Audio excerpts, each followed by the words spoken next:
interested in space science and all that. And this is my brother. He is a high schooler from Turkey, Emrullah.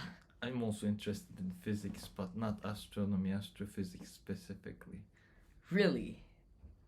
Yes, I find it too abstract. No, not too abstract, but too detached from our like worldly physics research. Ooh. Like electronics and everything seems more applicable to me. Okay, yes. So those are a lot more applicable, yes. We don't really put any astrophysics into use, usually. Do you have any everyday use examples do you have any practical use for astrophysics in everyday life? Any examples for that? I think digital thermometers were found after space research. I might be wrong though, and a few other day-to-day objects too. But I mean, that's not the important part of astrophysics. I think just getting to know the universe is a lot more interesting than, I don't know, inventing a thermometer. Everyone's entitled to their own opinion. So, what is our agenda for today, Esa? Okay, so I was planning to talk about star types for the first episode. So, Star types. yes, do you have any knowledge surrounding star types? I know they're like categorized based on brightness, luminosity, or hotness, temperature. I don't know. I'm not very familiar, but I have a vague idea. Okay, yes. I mean, those should be the only data we have since we're not like gathering data on site, but just looking through a telescope. Ooh, okay, so yes. But I was going to talk about exotic star types, so not just based on luminosity and temperature and all that. So, yes, I was going to talk about some weird star types, which... Yeah, I like weird, which I believe astrophysics is all about. Yeah. Yes. So, okay, so let's talk about some star types, shall we? We shall. Okay, so first of all, I'm going to talk about the star types that we know, the regular star types that we know of in the universe. So we have neutron stars, big stars, small stars, medium stars like our sun, for example, and... So I know scales can get confusing in astrophysics. Yes, what do we mean by medium and small and large? So our sun is around the medium small category, and the size of stars in their birth actually affect their life cycle. And I also want to talk about the life cycles of stars in this episode. And so when large stars explode or get into their end of life stage, they actually turn into neutron stars or black holes, while our stars like our sun turn into white dwarfs most of the time. Okay, let's slow down. There's like black holes and white dwarfs. Yes. So could you tell us how a star is formed and like its general life cycle? Like if we have three types, small, medium, and big. Yes. What is the life cycle for each, and like how do we differentiate between the three types? Okay, so let's start from the beginning. A star forms when another star dies, explodes, and then from the remains of that dying dead star, from the supernova that forms after a star's death, What's a supernova? When a large star dies, explodes, it forms a supernova. A supernova is basically a huge cosmic explosion. And so after that, it forms a nebula, and then those remains of the old dying star, over a lot of years, a huge period of time, it forms new stars from the remains of a dead previous large star. But like, if all the remains of the star are scattered around with nothing really holding them together, how do they end up forming a star?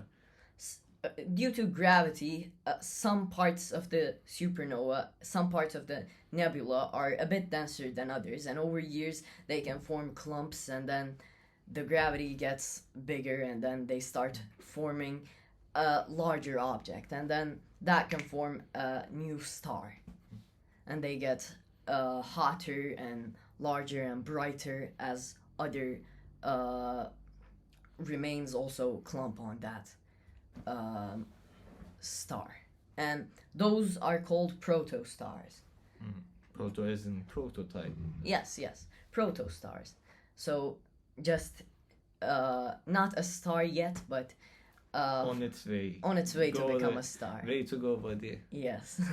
So, and if they are a big star, they after they turn into a star, they can be a large star or a medium small star. And so the difference between a small star and a medium star isn't that big, but if the star is really huge, it actually makes a big difference. So when a huge star gets into their end of life stage after a lot of years, a lot of time, millions of years, they form a red supergiant. So a red supergiant, when they form a red supergiant, they turn into a much larger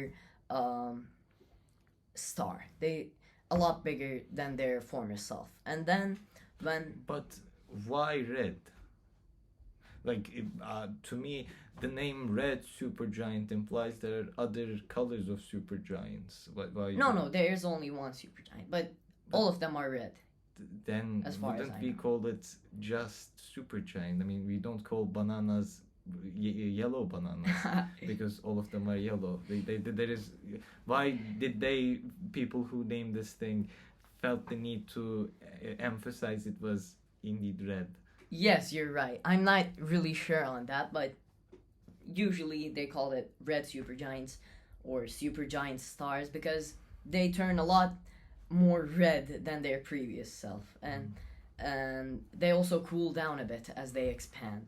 And then when they explode, they either turn into a black hole or a neutron star after a huge supernova explosion. What makes the difference? So if the star is absolutely huge, massive, it turns into a black hole.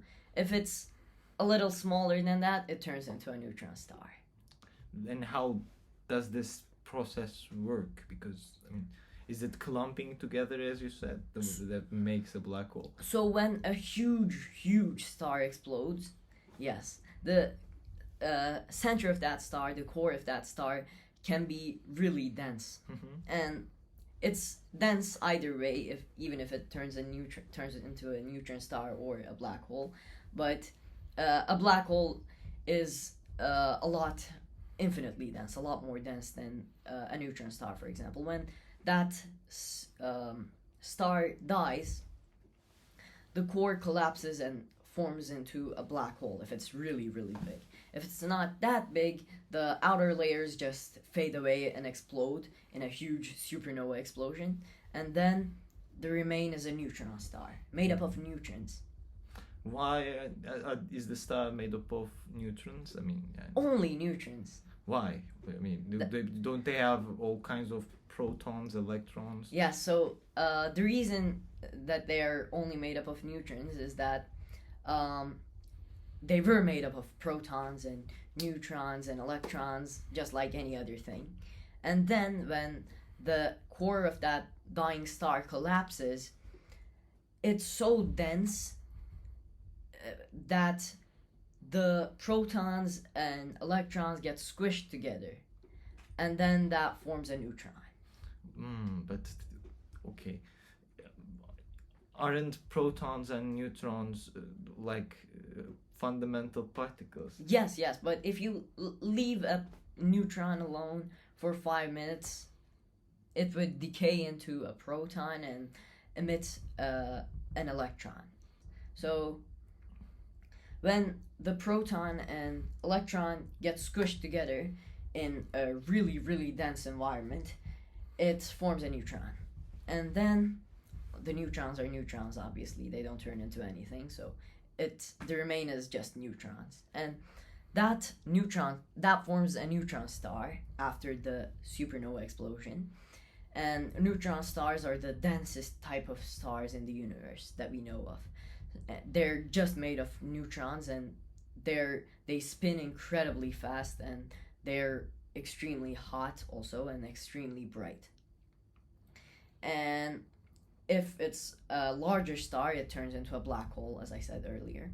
And a black hole is the densest thing in the universe. It's not a star. And when if the star after their protostar stage is a small star, like our sun, for example, they turn into a white dwarf star after a planetary nebula. Let's slow down a bit. What's a planetary nebula? A planetary nebula is just like a supernova, an explosion, but way, way smaller than an actual supernova. Yes, but probably the supernova is a lot larger, and so the way you showed it, it's still not enough to showcase the difference between a supernova and a planetary. Yes, yes. And okay, that's another topic for another day. But astrophysics scale is really imaginable, or at least like very unintuitive, I guess. And really inconsistent.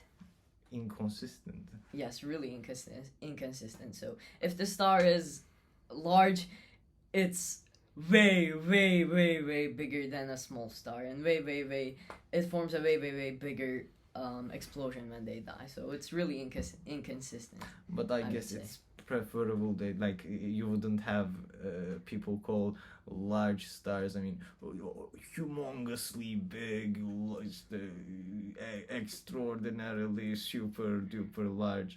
Okay, wouldn't be very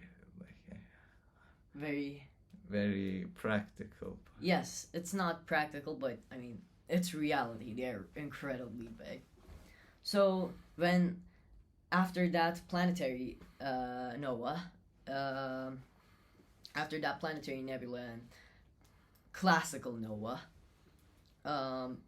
there is a white dwarf star.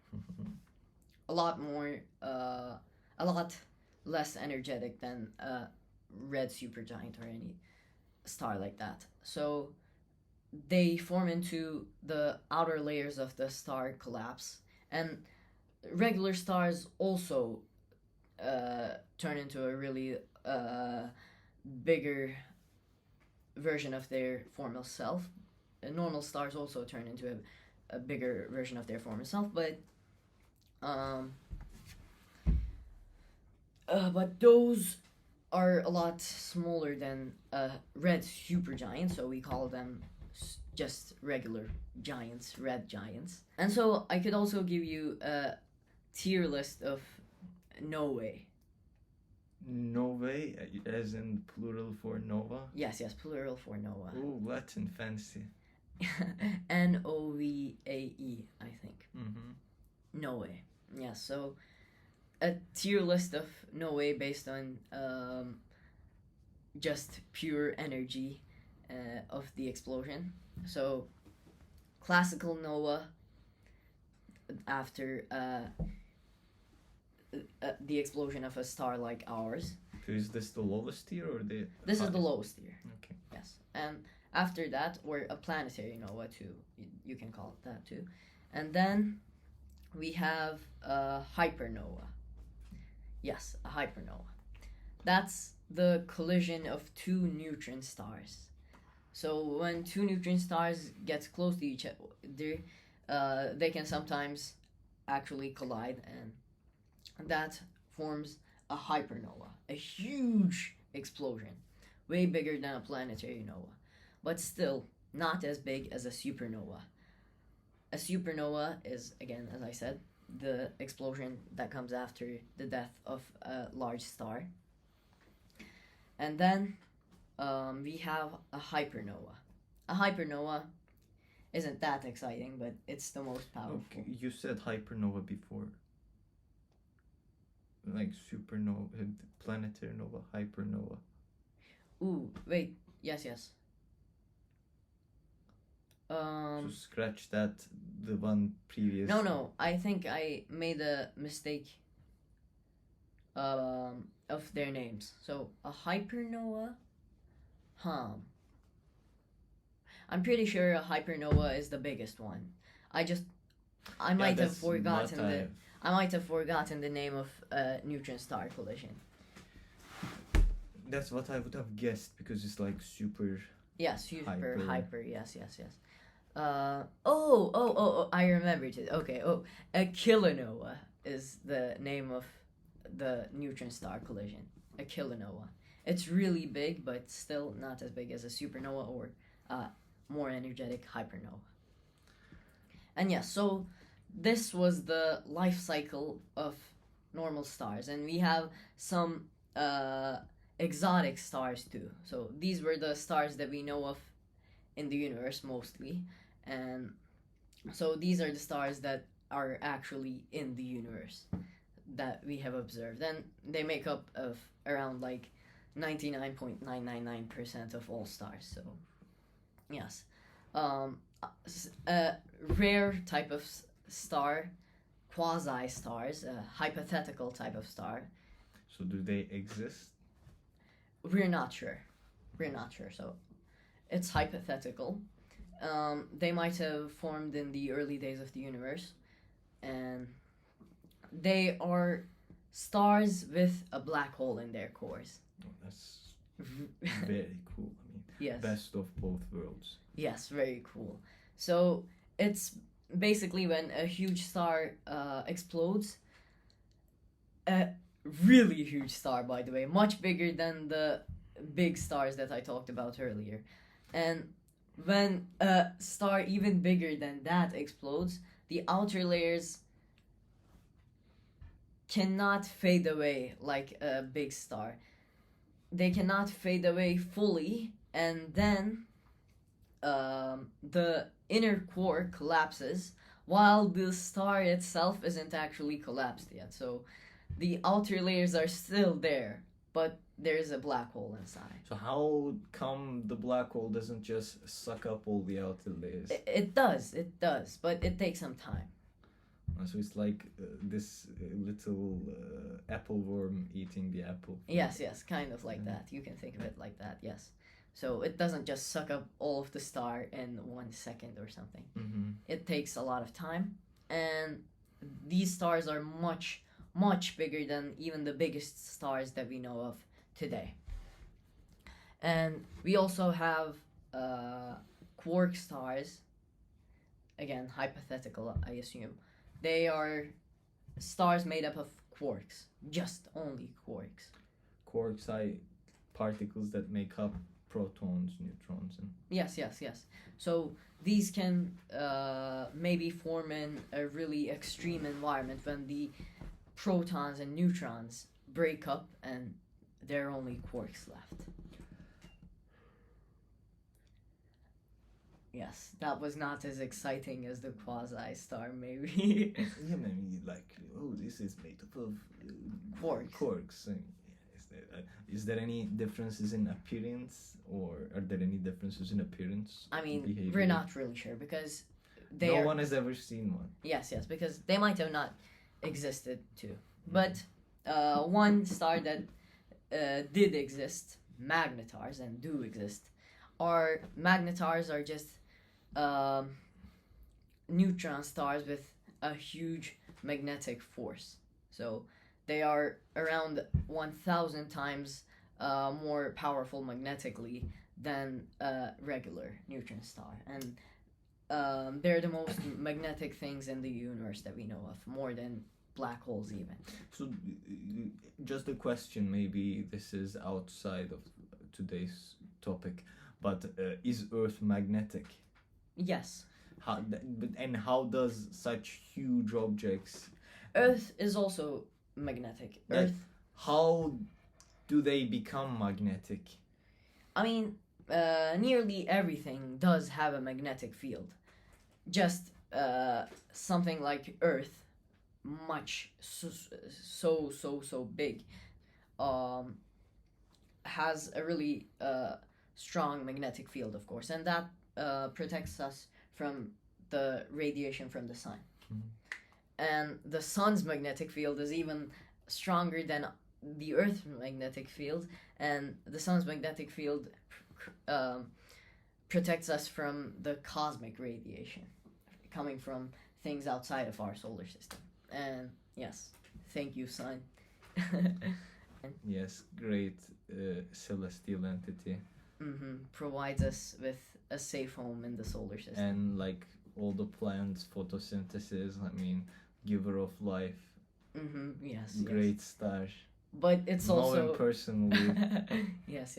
But it's also really hot and really hot. deadly too. Deadly? I mean, yeah. Yes. If you get close, but from here it's just from here, yes, it's just right. Yeah. From Venus it would be really bad. Yes, so magnetic neutron stars, magnetars, have an incredibly strong magnetic field. So they spin really rapidly too. So these were the stars that I talked about today. My favorite was the magnetars. I mean, they have really an interesting property. Yeah, I really like magnetars too. And knowing that they do exist and are super rare is also really cool. Yes. Not just hypothetical like the quark star and the quasi star. Well, Esat, thank you for hosting. Thank you for having me for this episode of Guide to Space podcast. Yes. And thank you for joining me. Thank you. Yeah, the pleasure's all mine. It was nice learning about different types of stars and all the other stuff about astrophysics.